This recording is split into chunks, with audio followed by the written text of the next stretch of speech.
हम एक बार फिर ये तस्वीरें आपको दिखा रहे हैं क्योंकि भारत की सैन्य शक्ति के साथ हमारी संस्कृति, हमारी परंपरा, इन सारी चीजों की शक्ति होती है, हमारी भिन्नता और उसमें एकता।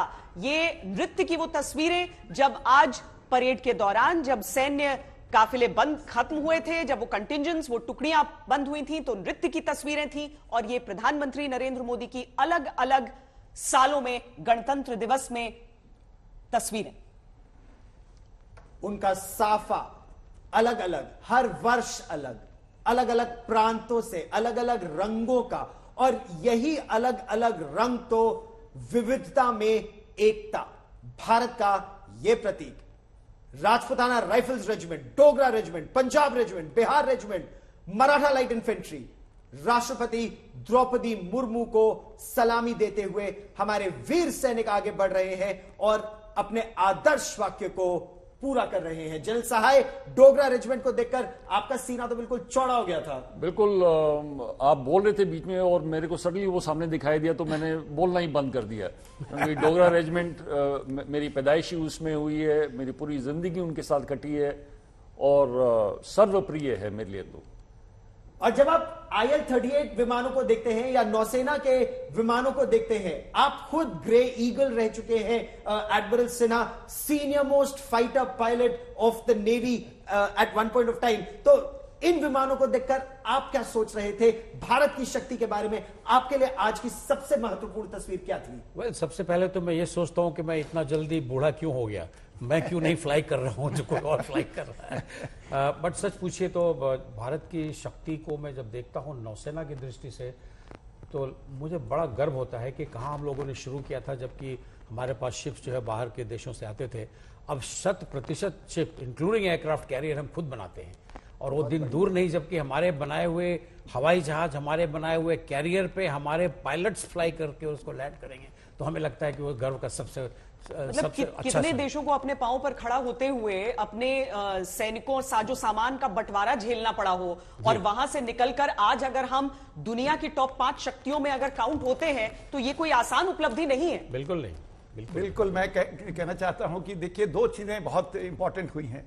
एक तो हम 5th लार्जेस्ट इकोनॉमी बन गए हैं और 2027 में हमने 3rd लार्जेस्ट इकोनॉमी बन जाना है। 4th लार्जेस्ट मिलिट्री है, मगर सुनने में आ जाए वो भी हम 3rd हो जाएंगे बहुत जल्दी। तो मेरा कहने का मतलब है कि जब हम ये आत्मनिर्भरता देखते हैं और हमारी सैन्य शक्ति देखते हैं आज, तो ये बहुत बड़ी बात है। याद रखिए 200 साल पहले भारत टॉप 2 कंट्रीज में वर्ल्ड की जीडीपी में था और सिर्फ 200 साल में अंग्रेज आए, उन्होंने राज किया और जब वो छोड़ के गए हमारा जीडीपी, हम 0.5% ऑफ द वर्ल्ड जीडीपी रह गया था। और विदेशी ताकतों की तो कोशिश यही रहती है कि हम दबे रहें, कुचले रहें, उनका आदेश मानते रहें, लेकिन भारत की शक्ति जिस तरह से बढ़ रही है, ये दुनिया भी अब भारत का लोहा मानने लगी है। वायु शक्ति की अगर बात करें, आपके लिए आज सबसे बड़ी बात क्या थी? सबसे बड़ी बात मेरे लिए है कि हमारी ग्लोबल रीच और आत्मनिर्भरता, ये दो बहुत बड़ी बड़ी चीजें हैं।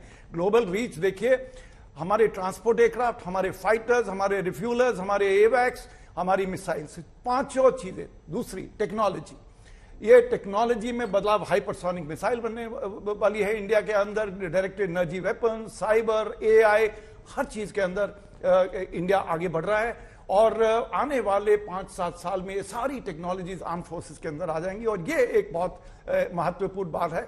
और हमने दिखाया आज अपनी परेड के अंदर कि कैसे आत्मनिर्भरता इंडिया उसको पुश कर रहा है। और एविएशन में जो सबसे मुश्किल है आत्मनिर्भर बनना, आप जानते हो 4-5 ही देश हैं दुनिया में जो इंजन बनाते हैं जहाज के, तो बहुत एरियाज हैं जिसमें हमने अभी कवर करना है डिस्टेंस, मगर डायरेक्शन टॉप से है, प्राइम मिनिस्टर के लेवल से सारा डायरेक्शन आ रहा है आत्मनिर्भरता का। देखिए 68% of defence capital budget last year was for buying in India, make in India by. तो उम्मीद है जो आने वाले कुछ दिन के अंदर बजट अनाउंस होने वाला है, हम चाहते हैं कि आर्म फोर्सेस के लिए कैपिटल बजट बढ़े। तो जो गलती HF-24 मारूत के साथ हो गई थी कि विमान बहुत सक्षम था, इंजन थोड़ा अंडर पावर्ड रह गया था, तो वायुसेना ने उसे तिलांजलि दे दी, वो गलती दोबारा तो नहीं होगी? वो होनी नहीं चाहिए। हम तो चाहते हैं, मैं चाहता हूं जैसे कि मिसाइल्स और इसरो का काम जो है वो डायरेक्टली कंट्रोल हो रहा है पीएमओ से, मैं चाहता हूं जो इंजन का प्रोजेक्ट हो उसके लिए भी एक टास्क फोर्स बननी चाहिए, नेशनल लेवल की टास्क फोर्स होनी चाहिए, उसका डायरेक्शन प्राइम मिनिस्टर के लेवल पे होना। मैं बता रहा हूं सिर्फ 5 कंट्रीज हैं वर्ल्ड के अंदर जो इंजन बनाती है, और वो कोई टेक्नोलॉजी आसानी से देने नहीं वाला। हम ज्वाइंट वेंचर बनाने की कोशिश कर रहे हैं, मगर वो ज्वाइंट वेंचर इतना आसान नहीं रहेगा क्योंकि कोर टेक्नोलॉजी वो अपने पास रखेंगे।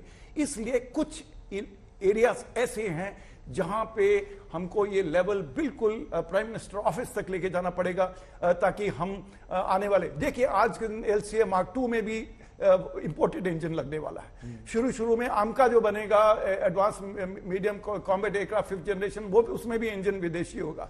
तो अब से ही एक इंजन डेवलपमेंट की पुश की जरूरत है, ताकि आने वाले 10 साल के बाद सारे इंजन फिर अपने हो जाएंगे। याद रखिए, कुटुंबकम का एक अलग स्वरूप ये कि आप सहभागिता भी रहेगी, आपकी कोऑपरेशन रहेगा अलग अलग देशों के साथ, लेकिन ऐसा भी नहीं है कि आप सीधा जबरदस्ती कोई जिद में है कि आप 100% भारतीयता और स्वदेशीकरण। अभी आप शुरुआत में आप तकनीक भी लेते हैं, लेकिन उसका कितना प्रतिशत हिस्सा स्वदेशी है वो चीज भी ध्यान में रखते हैं। साथ ही चूंकि हमारे जो पैदल सैनिक हैं उनकी संख्या बहुत बड़ी है जनरल सहाय, और उनके हाथों में वो हथियार क्या रहे जो रोजाना इस्तेमाल हो रहा है, आपको उसका उत्पादन भी चाहिए और उसका इस्तेमाल भी होना है, ये भी आपको समझ में आना है।